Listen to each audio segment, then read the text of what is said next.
Hello বন্ধুরা, শুরু করে দিলাম আজকে পোহা। এই যে পোহা ধুয়ে, এই যে পোহা মানে চিঁড়ে, এই যে চিঁড়েকে ধুয়ে রেখে দিয়েছি।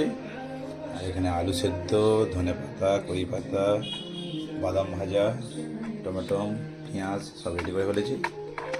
শুরু করবো। তো দেখো রেসিপিটা, আজকে পোহা রেসিপি। যদি ভালো লাগে একটু লাইক কমেন্ট শেয়ার করে দেবে সবাই। ছেলেরা সব বানাতে পারে। সেদিনে দই বড়া বানিয়েছিলাম, আজকে পোহা। তো আগে দেবে সরষের তেল অল্প করে, হেলদি একদম, খুব ভালো শরীরের পক্ষে, খুব ভালো। তারপরে দেবে, তেলটা গরম হয়ে গেলে সর্ষে দেবে, সর্ষে, রাই রাই, এই যে সর্ষে।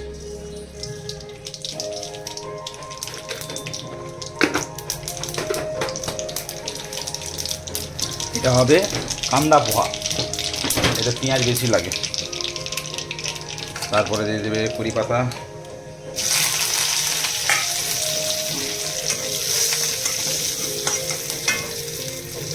তারপরে দিয়ে দেবে ধনে পাতা। কড়ি পাতাটা একটু ভাজা হয়ে গেলে তারপরে দিয়ে দেবে ধনে পাতা। কড়ি পাতা একটু বেশি করে দিই, আমাদের কড়ি পাতা ভালো লাগে। আজ সকাল সকাল উঠে পড়েছি, আজ না, এবার সকাল সকালে উঠে পড়ি, সকাল সকাল শুয়ে পড়ি। বেশি রাতে ফোন ঘাঁটলে তাড়াতাড়ি উঠা যায় না।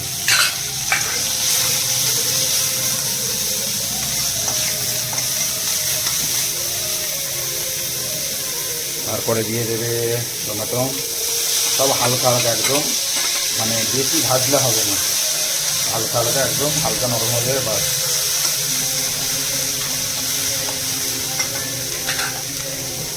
তারপরে শুকনো লঙ্কা হয়ে গেলে দিয়ে দেবে পেঁয়াজ। অর্ধেক পেঁয়াজ এখন দেবো, আর অর্ধেক পেঁয়াজ যখন পোহাটা দেবো তখন দেবো। এই অর্ধেক পেঁয়াজ রেখে দিচ্ছি, আর বাদামটাও দেবো লাস্টে।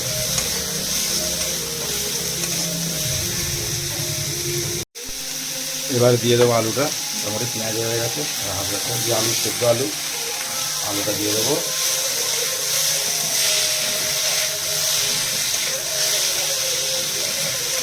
আলুটাকে হালকা করে সেদ্ধ করে নেবে।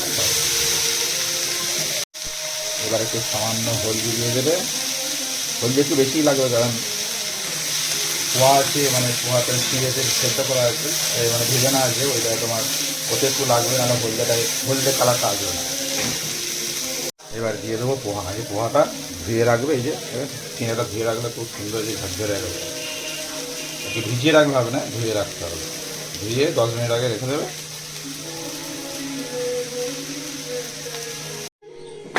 সব দেওয়া গেছে, এবার হালকা করে একটু নুন দিয়ে দেবে, যেমন পরিমাণ মতন নুন দিয়ে দেবে, বাস। দিয়ে এবার লাস্টে যে পেঁয়াজটা থাকবে, পেঁয়াজটা দিয়ে দেবে। মোটামুটি হয়ে গেছে। এবার বাদামগুলো, ভাজা বাদামগুলো উপরে দিয়ে দেবে।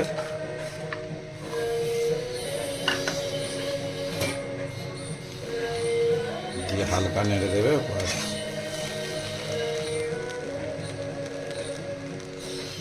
পোহা রেডি। পোহা বানানো হয়ে গেছে, রেডি আমাদের পোহা।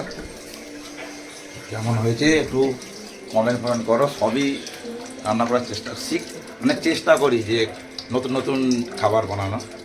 যেমন কাজে মানুষ সব চেষ্টা করে, আমরা রান্নাও চেষ্টা করি। আমি সব কিছুই চেষ্টা করি যে একটা জিনিস বানাবো, নতুন কিছু জিনিস ভালো লাগে বানাতে। যে পোহা বানাবো, সেদিনে দই বড়া বানিয়েছিলাম, একদিন ম্যাঙ্গো রেসিপি বানাবো। যদি ভালো লাগে লাইক কমেন্ট করে দেবে।